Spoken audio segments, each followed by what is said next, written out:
यहां से बहुत ज्यादा क्वेश्चन आ रहे हैं, चाहे तुम्हारा हिंदी पेडागोजी हो, इंग्लिश पेडागोजी हो या संस्कृत पेडागोजी हो।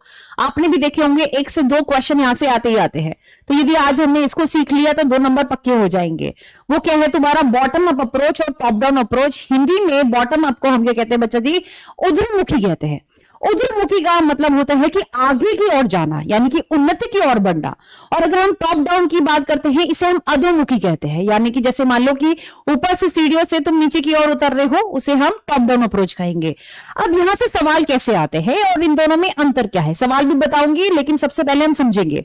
तो ध्यान रखिएगा, जब भी हम टॉप डाउन की बात करते हैं, टॉप डाउन में क्या होता है कि एक अध्यापिका यदि कहानी, किस्से या कुछ भी सुना रही है बच्चे को, फिर बाद में फिल्टर होके कहां पर लेके जाएगी, वर्ण तक लेके जाएगी या ध्वनि तक लेके जाएगी। जैसे मान लो कि अगर मैं एक कहानी बता रही हूं, फिर उसके बाद मैंने आपसे कह दिया कि इसमें से संज्ञा छाटो, इसमें से सर्वनाम और विशेषण छाटो, तो इसे हम क्या कहेंगे, इसे हम टॉप टू डाउन अप्रोच करेंगे। यानी कि सबसे पहले हमने क्या पढ़ा है, सबसे पहले हमने समग्र चीज पढ़ाई, फिर उसके बाद हमने अंश पढ़ाए, यानी कि होल टू पार्ट। ध्यान रखिएगा, दोबारा से कह रही हूं, होल टू पार्ट। जब भी हम कोई भी समग्र चीजों को पढ़ाते हैं, समग्र रूप से किसी भी चीज को देखते हैं, तो उसे हम टॉप टू डाउन अप्रोच कहते हैं। बाद में छोटे छोटे अक्षरों पर जाते हैं, ठीक है। तो यहां पर हमारा फोकस अर्थों पे होता है, यानी कि मीनिंग पर होता है। यहां से 1 नंबर तुम्हारा पक्का ही पक्का है, 1 या 2 सवाल पक्के होते हैं। हिंदी में भी आता है, इंग्लिश में भी आता है। तो यहां पर बच्चा क्या करता है, अपने पृष्ठभूमि, मतलब जो उसका बैकग्राउंड रहा है, जैसे मान लो मैं कहानी सुना रही हूं, तो जो भी चीजें तुमने अभी तक अनुभव करी होगी, उसके अनुसार तुम चीजों को देखोगे। समझ में आ रही कि नहीं आ रही है, यानी कि पिछले ज्ञान पर तुम्हारा फोकस जाएगा। ठीक, तो इसे हम कहेंगे बच्चा जी टॉप टू डाउन अप्रोच कहेंगे। समग्र रूप से हम इसे देखते हैं और शब्द के बजाय हम अर्थ पर ज्यादा ध्यान देते हैं। और इसमें कुछ इस तरीके से उदाहरण आते हैं, जैसे मान लो क्लोज परीक्षण क्या होता है, एक्स्ट्रापोलेटिव प्रश्न। एक्स्ट्रापोलेटिव का मतलब क्या होता है कि किसी के स्थान पर स्वयं को रखना या अनुमान लगाना। जैसे मैं मोदी जी की स्पीच से अनुमान लगाऊं, अच्छा ये इसके बारे में बोल रहे हैं, इनके बारे में बोल रहे हैं, या अभी वो गए हैं किसी मीटिंग पे, उसके बारे में पूरी की पूरी घटना चल रही है। तो ध्यान रखिएगा, जब भी हम अनुमान लगाने की बात करते हैं तो वो किसके अंदर आएगा, इसके अंदर आएगा। अब बात करते हैं बॉटम अप अप्रोच की, नीचे से ऊपर की ओर। जैसे मान लो कि एक प्लेन जा रहा है नीचे से ऊपर की ओर, तो क्या होता है यहाँ पर सबसे पहले टीचर यहाँ पर ध्वनि पर फोकस करती है, जैसे आ ई उ, इस तरीके से। फिर अक्षर हो गया, फिर वर्ण हो गया, फिर वाक्य हो गई, या फिर बाद में कहानी होगी, मतलब कोई स्टोरी हो गई। तो इसका मतलब यह है कि हम यहां पर पार्ट टू हो जाएंगे, अंश से समग्रता की ओर जाएंगे। ध्यान रखिएगा, क्या कहोगे, अंश से यहां पर हम संपूर्ण की ओर जाएंगे, ये इंपॉर्टेंट है, अंश से संपूर्णता की ओर जाएंगे। क्लियर है, यहां से भी क्वेश्चन आता है। और हमारा जो फोकस रहता है वो किसके ऊपर रहता है, वो रहता है शब्दों के ऊपर। किसके ऊपर, शब्दों के ऊपर। ध्यान रखिएगा, तो अलग अलग अर्थों या व्याकरण संबंधी विशेषता को देखकर भाषा को समझने की हम कोशिश करते हैं, अलग अलग। तो पृथकीकरण यहां पर तुम्हें देखने को मिलेगा, मतलब छोटे छोटे पार्ट्स पे, छोटे छोटे पार्ट से फिर हम आगे की ओर जाएंगे। जैसे हमें इंग्लिश में होता था कि पहले A for apple, B for ball, फिर उसके बाद क्या है, फिर इन सभी चीजों को जोड़ा जाता था। जैसे CAT कैट है ना, शब्द आते थे, फिर कैट इज हंग्री, मतलब फिर वाक्य आते थे। तो ध्यान रखिएगा, छोटे से बड़े की ओर जाते हैं। तो यहां पर अगर उसके उदाहरण की बात करें, श्रुत लेख, ये बहुत बार क्वेश्चन आता है। और बहुविकल्पीय प्रश्न, यानी कि MCQ टाइप जो क्वेश्चन होते हैं, वो बॉटम अप अप्रोच में हमारे देखने को मिलेंगे।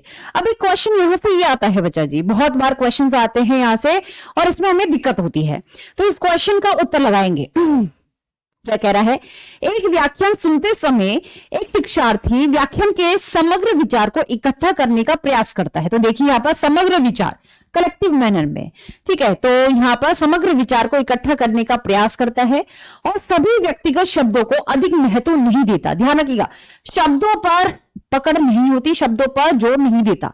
तो यहां पर क्या होगा, इस प्रकार की अप्रोच को, क्योंकि हमारी समग्रता के ऊपर बात हो रही है, तो समग्र रूप से यहां पर देखता है चीजों को, उसे हम कहेंगे top to down approach. Hindi में इसे हम कहेंगे अधोमुखी अप्रोच। क्या कहोगे, अधोमुखी उपागम हम कहेंगे। क्लियर है।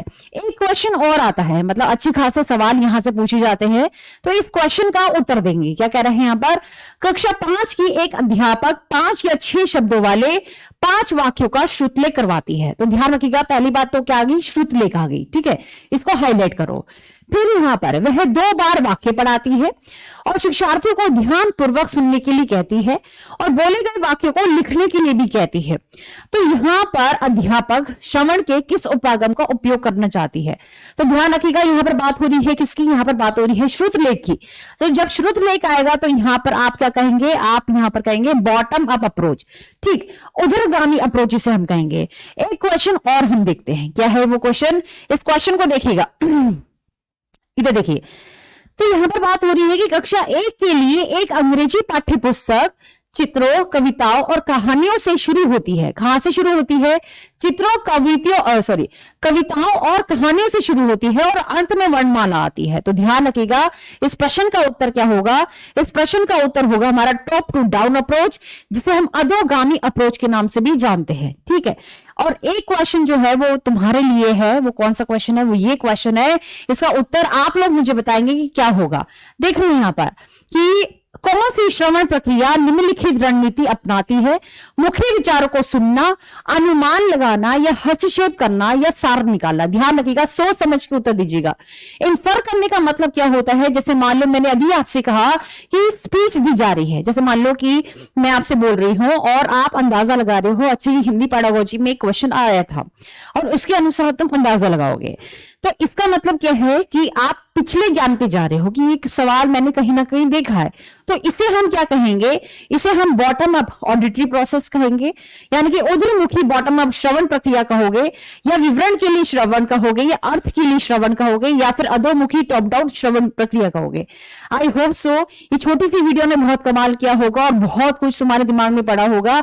इस क्वेश्चन का उत्तर आप मुझे होमवर्क में बताएंगे और ऐसी बहुत सारी छोटी छोटी वीडियोस मैं आपके लिए लेके आने वाली हूँ, बहुत यूजफुल रहेगी, बहुत प्रयोग में आएगी।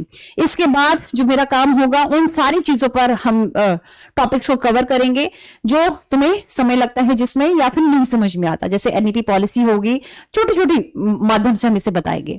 तो सभी को नमस्कार, सभी को राधे राधे, प्रणाम। एक बार फिर से इसका आंसर जरूर दीजिएगा।